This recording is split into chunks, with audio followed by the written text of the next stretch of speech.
Bienvenidos a En 5 Minutos, un espacio en el que se mezclan la historia, política, geografía, deporte, cultura y realidad internacional. Curiosidades, batallas, fronteras y mucho más en eso que tardás en ordenar el escritorio o tomarte un café. Mi nombre es Sebastián Candiotti, soy licenciado en Relaciones Internacionales y te invito a acompañarme en este camino. En el episodio de hoy, la unificación italiana.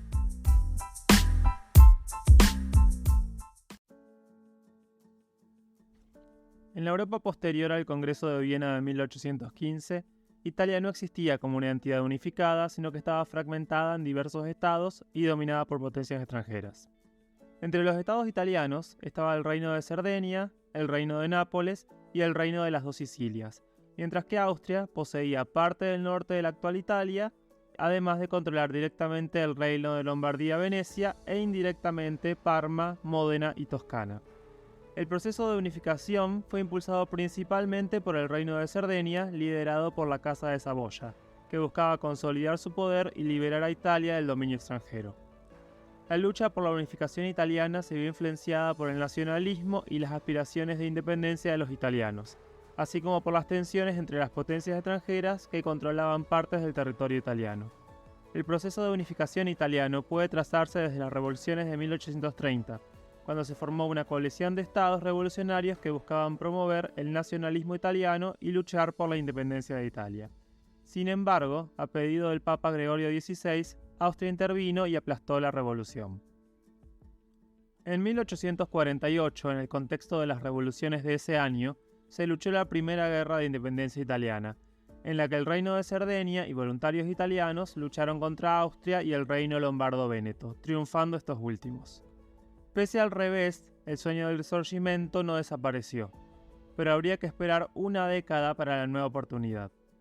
Bajo el liderazgo de figuras destacadas como Giuseppe Garibaldi y el conde de Cavour, el Reino de Cerdeña logró unificar a gran parte de Italia. La unificación se llevó a cabo en varias etapas, con la anexión de territorios y la formación de alianzas estratégicas. Una de las primeras etapas fue la conquista de los territorios que estaban bajo el control del Imperio Austríaco. Esto se dio en 1859 en la Segunda Guerra de Independencia Italiana, en la que Francia y Cerdeña se aliaron y vencieron a Austria. Luego de esta guerra, que fue provocada por Cerdeña, ya que la alianza exigía que Cerdeña sea atacada por Austria para que Francia ataque, Toscana, Módena, Emilia y Lombardía pasaron a formar parte del Reino de Cerdeña, mientras que este reino le cedió a Francia en compensación Alsacia y Lorena. En 1860, Garibaldi llevó a cabo la Expedición de los Mil, una campaña militar que tuvo como objetivo liberar el Reino de las Dos Sicilias. Esta campaña fue un éxito y permitió la unificación de la mayor parte de Italia bajo el Reino de Cerdeña. A partir de ese momento, Italia estaba prácticamente unificada, con las excepciones del Véneto, que estaba bajo dominio austríaco, y Roma, que estaba bajo dominio de los estados papales, custodiado por una fuerza francesa. En 1866 se luchó la Tercera Guerra de la Independencia Italiana en el contexto de la Guerra Austro-Prusiana. Italia y Prusia se unieron para luchar contra el Imperio Austríaco y que éste tenga que luchar en una guerra de dos frentes. En menos de 2 meses, el Reino de Italia ganó y se quedó con el territorio de Venecia y otras áreas menores. Sin embargo, aún quedaba por resolver la cuestión de Roma, que estaba bajo el control de los estados pontificios y resguardada por fuerzas militares francesas.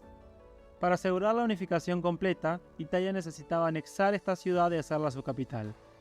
Esta etapa final del proceso de unificación se vio facilitada por la Guerra Franco-Prusiana de 1870-1871. Francia decidió retirar a la fuerza que custodiaba Roma por 2 motivos.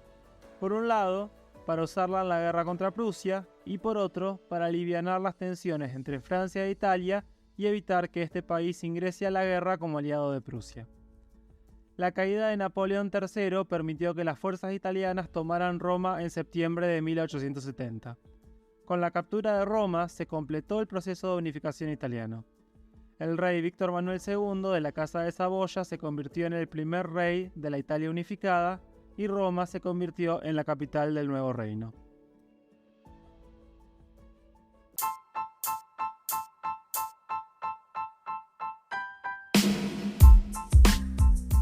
Muchas gracias por llegar hasta el final de este episodio en 5 minutos. No te olvides de calificar este podcast, compartirlo y suscribirte a nuestras redes sociales en Instagram, YouTube y Spotify.